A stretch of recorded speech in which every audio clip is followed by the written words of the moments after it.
देखिए क्वेश्चन है हमारे पास, if concentration time graph of reactant indicates a constant half life, then order of reaction with respect to that reactant is.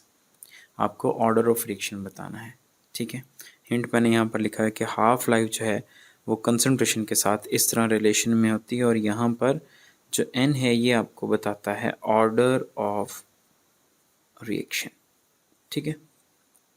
अब देखें, एक reactant है, कहता है कि रिएक्टेंट है और आपने बताना है कि उसके लिहाज से ऑर्डर ऑफ रिएक्शन क्या होगा। अब हमें पता है कि अगर रिएक्टेंट है, अगर कोई रिएक्शन सपोज करें ए से बी जा रहा है, तो रिएक्टेंट की कंसंट्रेशन कम हो रही होगी, ऐसे ही ना।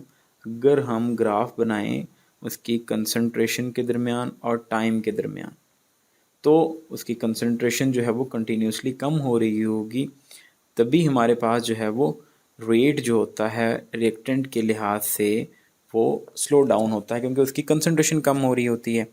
अब कहता है कि इसमें थ्रू आउट, मतलब जैसे ये हमारे पास कर्व है, इसमें हर जगह पर अगर हम देखें, यहाँ हाफ लाइफ, इधर हाफ लाइफ, यहाँ हाफ लाइफ, इधर हाफ लाइफ, तो हाफ लाइफ कहता है कांस्टेंट है, ठीक है। कंसंट्रेशन के लिहाज से half life constant, half life को कोई फ़र्क नहीं पड़ रहा चाहे कंसंट्रेशन कम हो रही हो। तो अब हमने हाफ लाइफ का और कंसंट्रेशन का रिलेशन देखना है, तो हाफ लाइफ और कंसंट्रेशन का रिलेशन मैंने यहाँ पर लिखा हुआ है, ठीक है। अब आपने ये बताना है कि n की कौन सी वैल्यू रखें यहाँ पर कि कंसंट्रेशन कम होने से भी हाफ लाइफ पर कोई फ़र्क ना पड़े। तो ऑब्वियसली फिर हमारे पास n की वैल्यू हमें 1 ही पुट करनी पड़ेगी।